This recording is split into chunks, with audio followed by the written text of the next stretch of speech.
Well, hi and good morning. Hey, welcome to my shop. On the last video I found a defective capacitor, this guy here, totally shorted, and I've replaced it now. Inside is a new capacitor, and I've gone ahead, I've got the radio, well, it should be operating now. I've got voltage and current applied to the heaters. There's a small current flowing in, very similar to the last time. I've got the B plus running up around 70 volts or so, and hold the speaker up near the microphone here. I'm afraid we're getting nothing.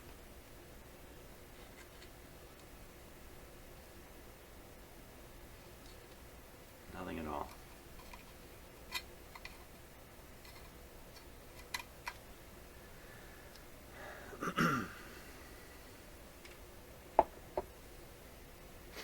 Not a sound coming from it.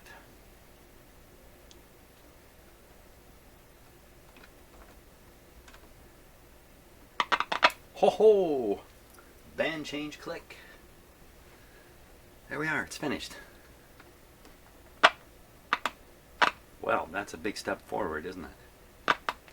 So when I change the band, I'm affecting the circuits way up in the front part of the radio, the front end of the radio. Excuse me. We're hearing it coming out the back end. So that means that influence of changing the switch is traveling through the radio. It didn't do that before. So we're one big step ahead. Now what about actually hearing something coming from this radio? I'm going to take a look at the schematic here just for 1 second. And it says on the schematic which way, let's see, right hand position standard broadcast, center position shortwave, left hand position. Now I got the switch in upside, this knob upside down, so left is right at the top. So left hand position would be, no, right hand position, in my case left hand, would be standard broadcast. So we'll go over here. Bingo!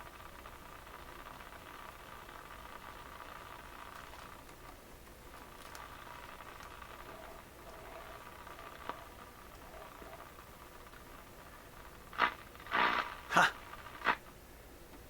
There you have it.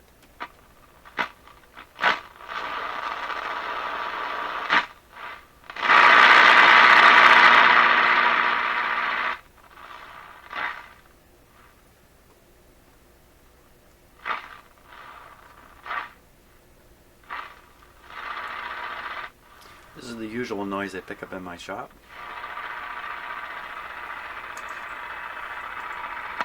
Good show. So it's coming right in from the antenna.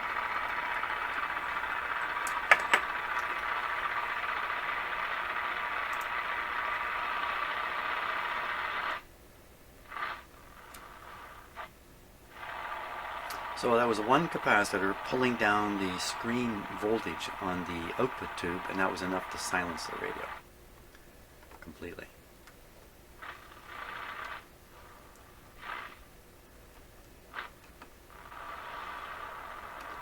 See if we can pick something up here.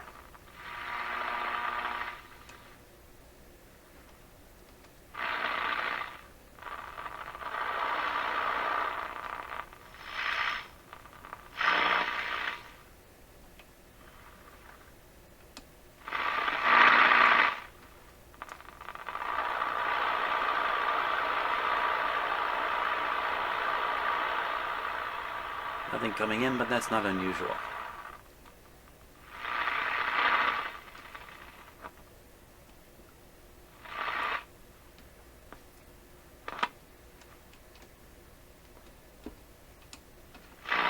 It's awfully quiet between the noises. Kind of suggests the AVC may not be working.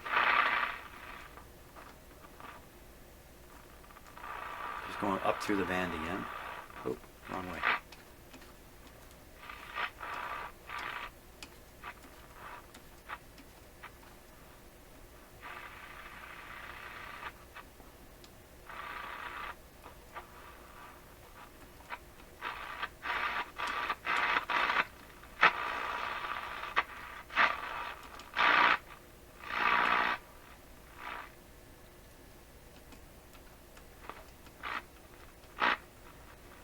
capacitor doesn't quite close or open all the way here. Oh, yes, it does. That's where it stops, right there. Good. Okay, so the capacitor is moving the full range. We're on AM, and we're not going to get too much here. Let's just flip over to the schematic. And down here, band lever position. So center position short is a low short wave, and the opposite is the higher short wave. I want to get on the higher short wave and get up around, I don't know, 12, somewhere in that range. See what we can pick up. So go to the other extreme here. Okay, so that should be short wave. Wow, don't hear a thing.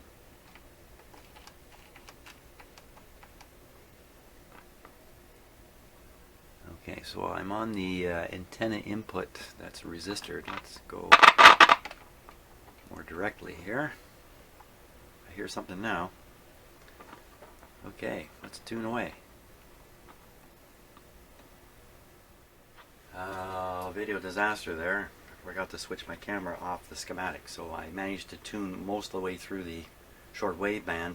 I'm just going to repeat that now. I don't like repeating things like this, but I like everything to be live and once through, but occasionally stuff happens. So here we go. I'm just going to tune through. Unfortunately, I know what's going to happen here. I got to tune very slowly.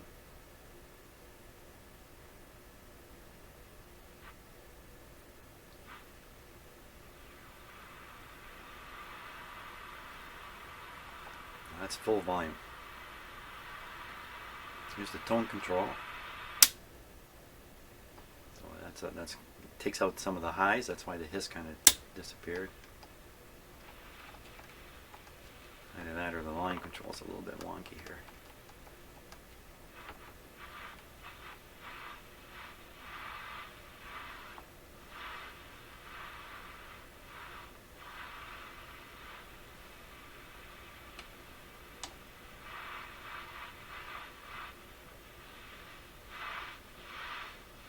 Not sure why it's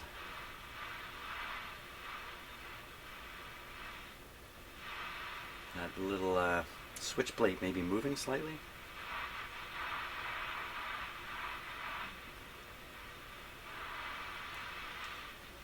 Okay, onward.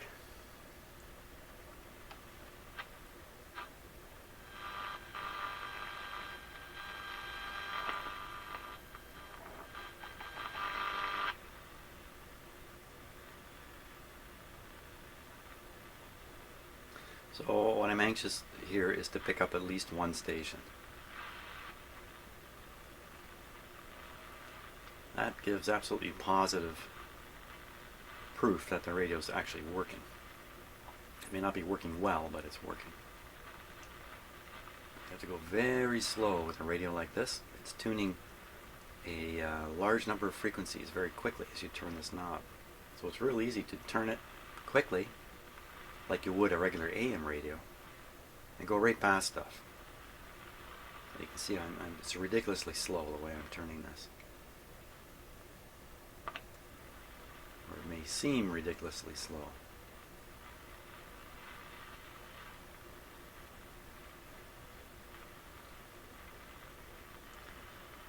So, gotten pretty quiet now.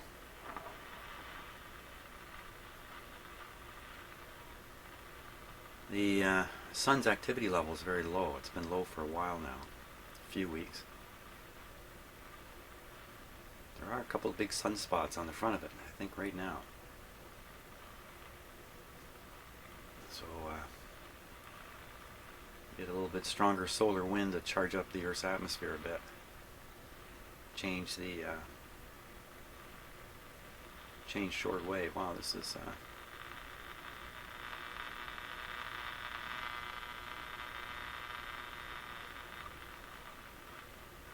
kind of interference going by there.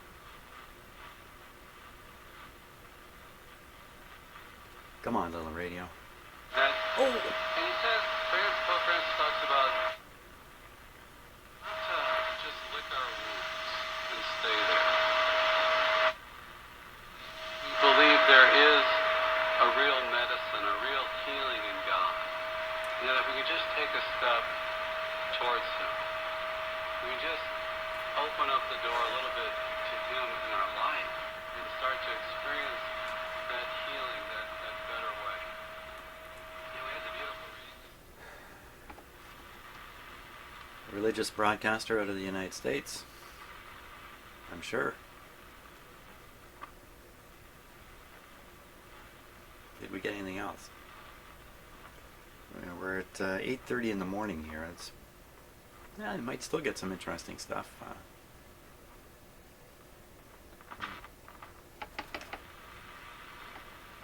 For some reason it went quiet there.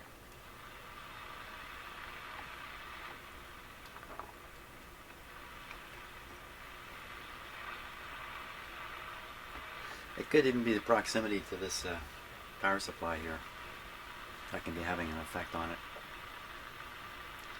Even just the metal cabinet so close to the bottom of the radio. It doesn't normally have a metal bottom.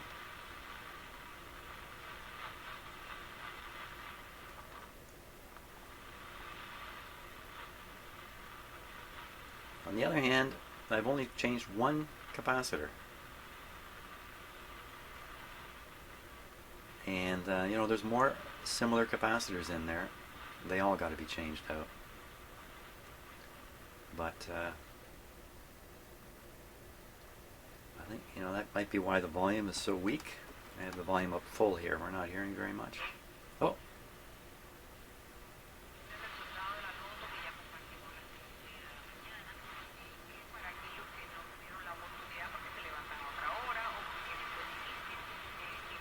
Unfortunately, I don't speak any Spanish, but my guess is that Spanish, either from Cuba or from Radio Marti, the propaganda station out of the southern states. I have to use the word propaganda because that's why it's there. That's the stated reason for it being there, to pump stuff into Cuba out of the United States. So often I pick up Radio Marti, but it's not in English, so it's not obvious. Stay away from that knob, Jim. Crying out loud. Well, that's also basically from the same spot in the world. The southern states, Cuba, same basic area. And that's typical for where I live here. I live basically north of there. And all day long, you can pick up shortwave.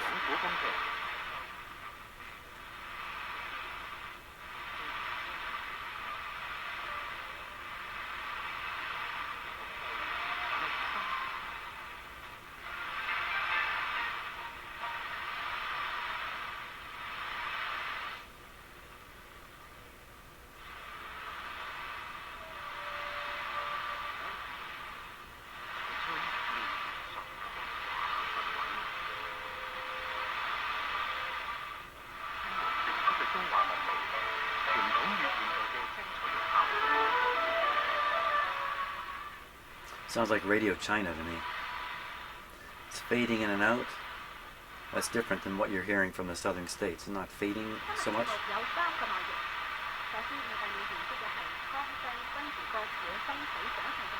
So where exactly this is coming from in the world, it's hard to say. China uses transmitters in various parts of the world. China even rents time on Canadian shortwave transmitters that the government of Canada doesn't even use anymore for our own purposes. We rent them. Yeah, it's disappointing. Canada used to produce great shortwave radio programs, but the last government did away with it.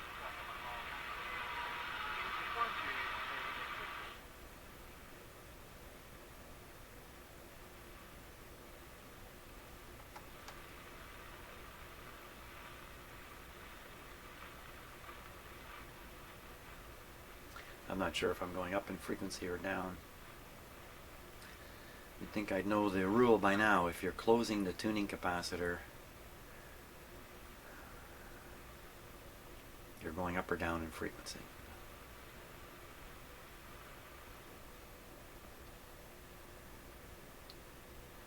I don't know.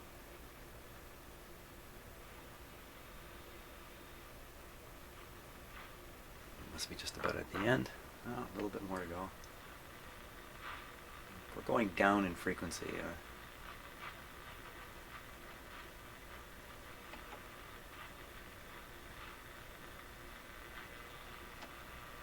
I'm going to have to memorize the tuning capacitor rule. Half of you know it. Oh. 27 al 30, donde asistirá a Cracovia a la 31 Jornada Mundial de la Juventud y visitará los campos de concentración del nazismo. Y hasta aquí las informaciones.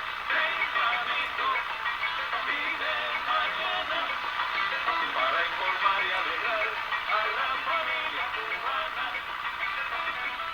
So this is almost certainly Radio Cuba, but it could be Radio Marti again. I don't know.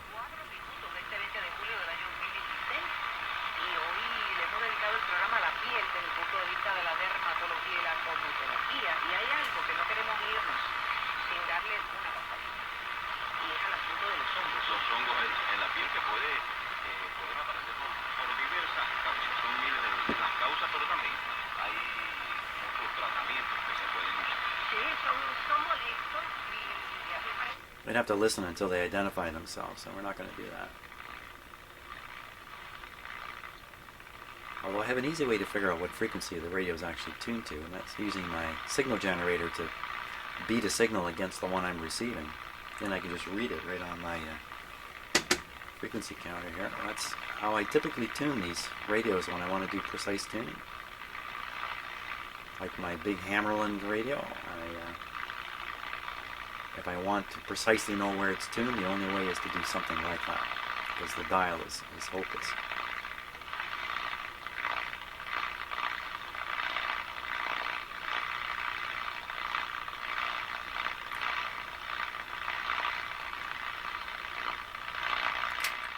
Well, okay, that's a good test of the radio. Switch it off, switch it off, switch it all off.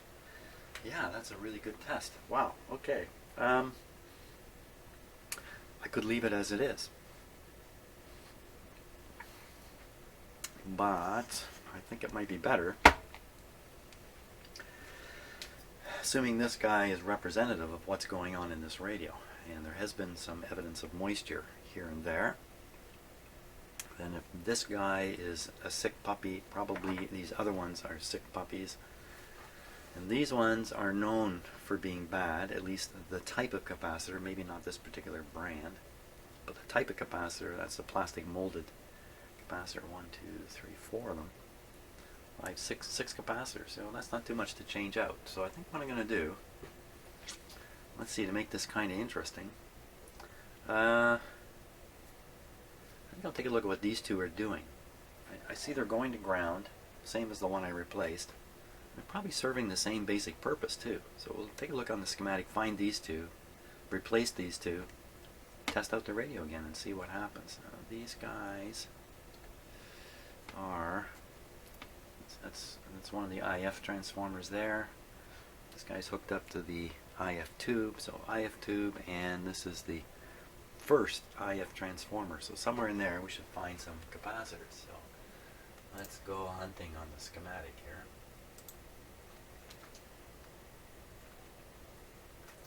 Here is the first IF tube. There's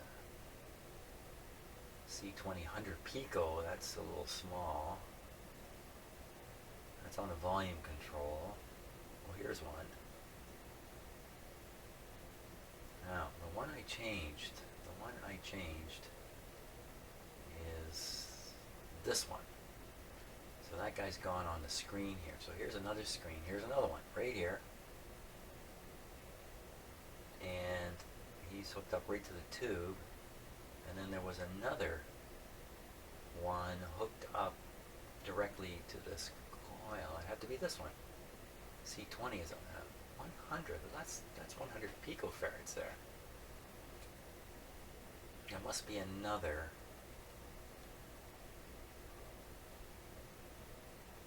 Now these capacitors are built into the IF transformers. You can't find these. These are built in. So here's one.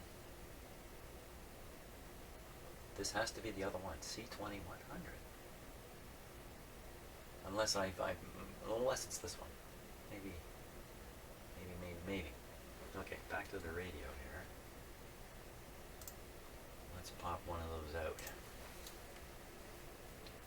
Okay, everything's switched off.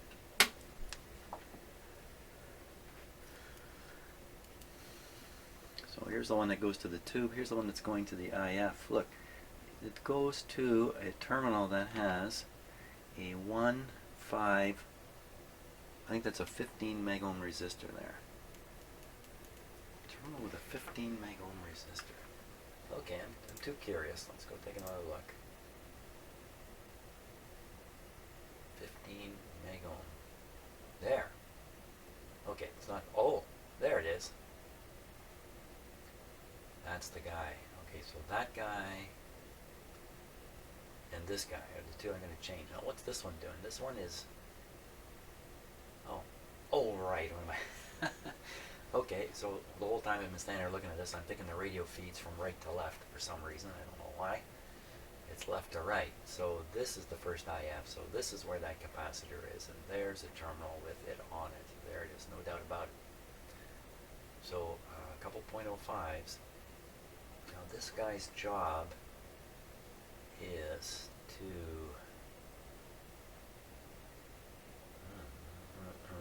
what's going on? He goes way over here. So,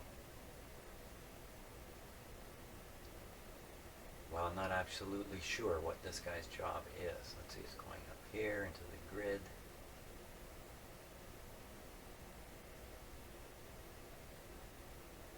Is the signal coming from the antenna here? No. It's got to be over here.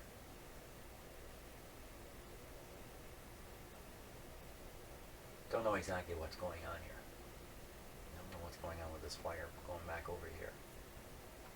Ooh, all around in circles. Who knows? I mean, it's just going over here to pick up the switch. I don't know. Who knows? But I'll change these two. Both of these, like if this one's leaky, it's pulling this voltage down, weakening the tube, I suppose. And if this one's leaky,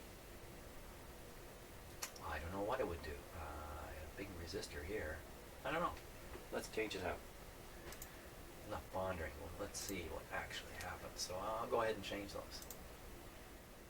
Okay, so I've taken out first this capacitor. This is the one that was putting in signal ground onto the IF coil.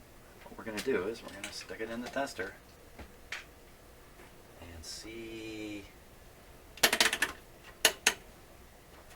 how bad it is. If it's anything like its brother, it's useless.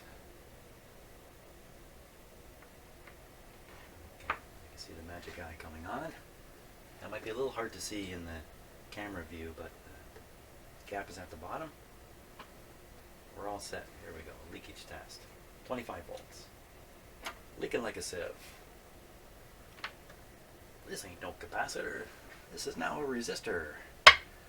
Good choice taking that one out. Okay, so I'm going to put in the new one. It can only help. Okay, that's one in. And we'll cut out the other one here. And we'll give it a test. Anybody want to lay odds?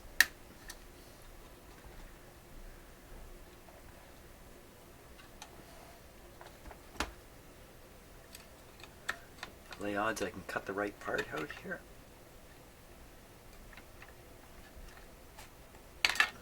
There it is. Okay. Quickly over to the tester.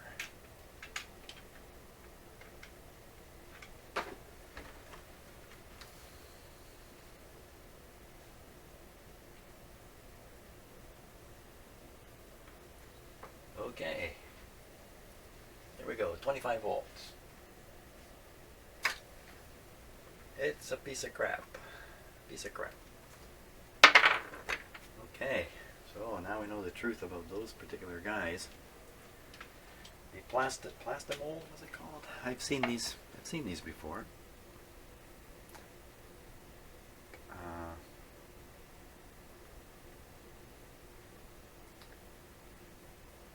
Plasticel.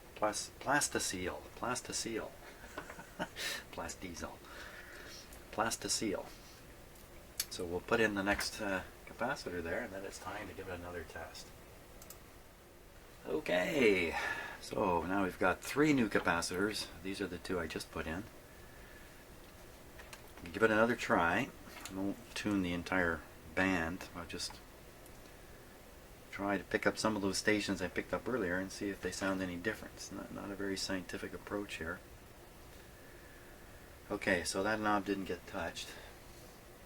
So I think we can just put on the heaters. Let's see, radio switched on.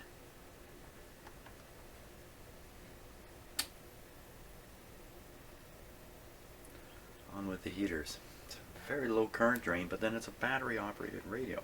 Oh, it's supposed to be 50 milliamps. I keep thinking it's supposed to be 250. It's 50 milliamps a tube. 1, 2, 3, 4, 5 heaters. Yeah, 250 milliamps. I don't understand why the current is so low here, so that's okay. If I let not understanding something get in the way here, I wouldn't do anything, because there's always stuff I don't understand, and I look upon that as a great opportunity in life to learn more about what the heck is going on in this universe, and what the heck is going on in my shop right in front of me. Okay, ready to apply the high voltage, but what I am going to do here, let's just back this up a little bit. Turn this down before I do that. High voltage on. Turn her up.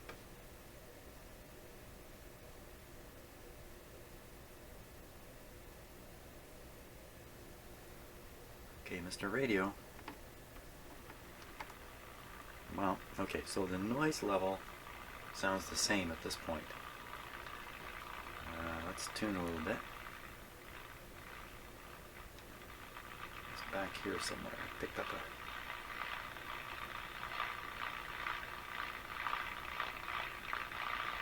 it might be a little louder.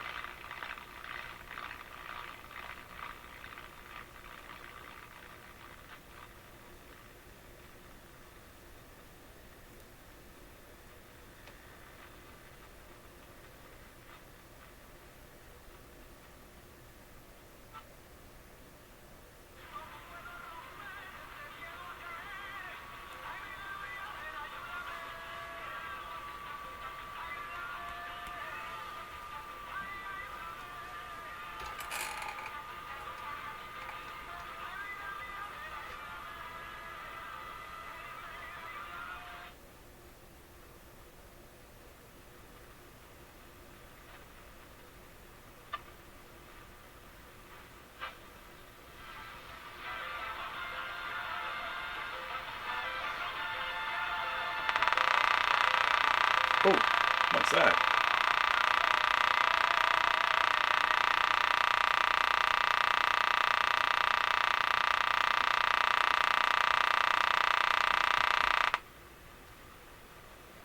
What was that? I happened to be bumping my hand up and down when it went. Huh.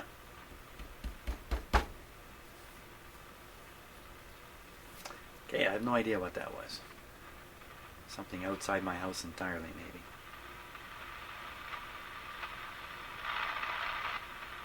Well, it's certainly not any worse. It's not dramatically better. I'm still turning the volume way up to get an appreciable output.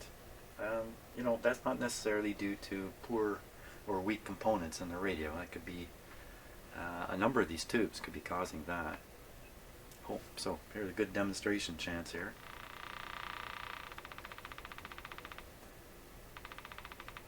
Oh.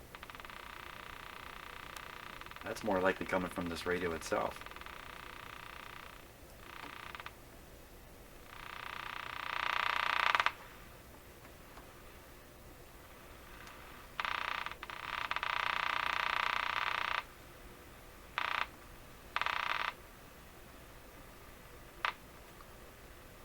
Strange.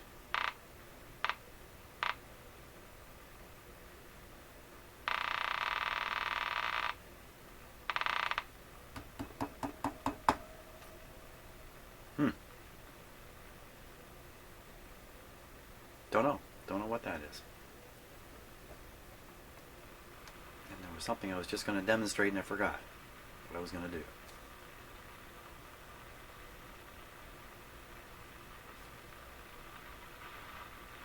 Oh, let's try the AM band. Well, let's try the AM band at this point. Yeah, that might, maybe that's been affected by these capacitors. Oh, lots of volume here. Ah.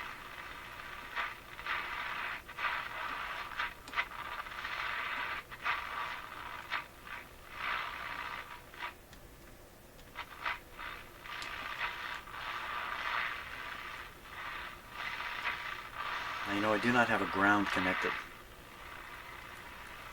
Do not have a ground connected. It says connect up a ground. Okay, it's going to take me a minute, but I'm going to bring in a real water pipe ground here and hook it up. See what happens. Okay, so now this is connected to my water pipe where it comes into my house. It's just a few feet away from here, fortunately. So, so this is your classic water pipe ground. Don't touch that knob.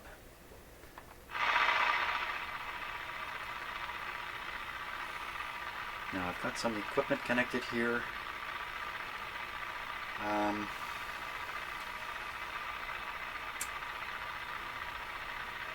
Yikes. I think I proved this is not grounded back to the power system. And I also proved this guy was also not grounded unless I tie to this ground point. So it should be quite safe to hook this up. But if I were you, I would close your eyes. Close your eyes during this. And just touch it here. Okay, no terrible things happened. Let's plug it right in.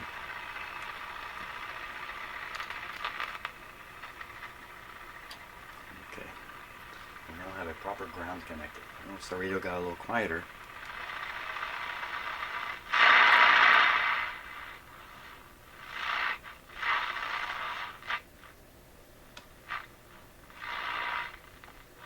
Stronger AM stations are down here. Less capacitance on the tuner means less frequency, lower frequency being received. So it's down in this range.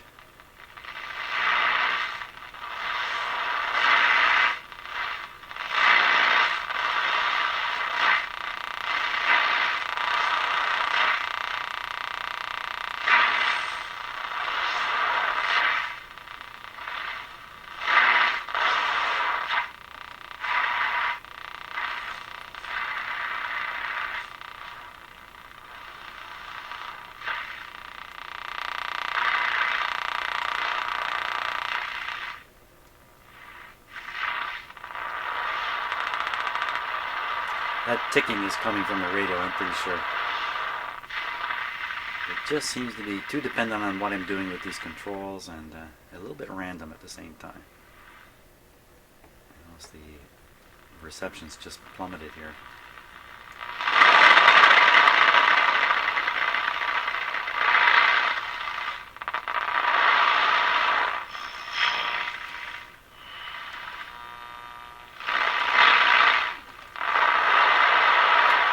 Okay, we're still getting nothing on the AM band. Let's go back to the shortwave band. Why is it so quiet? See if we can pick up.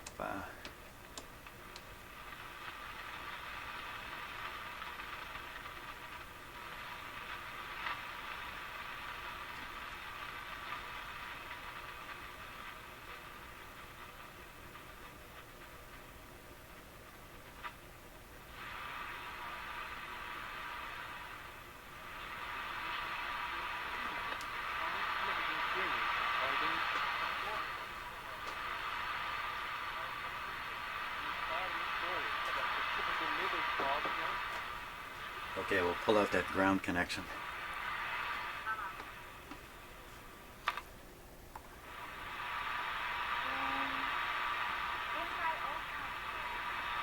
That's a Chinese station. Volume's up full. You turn it back and put in the ground. Turn it back up. Okay. With the volume up, pull out the ground.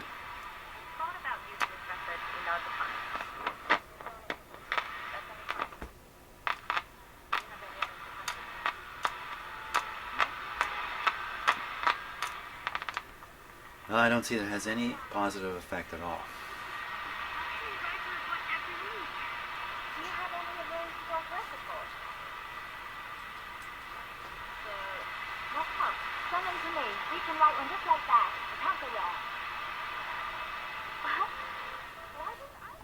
Okay, so let's recap the situation here. Switch everything off so I don't forget.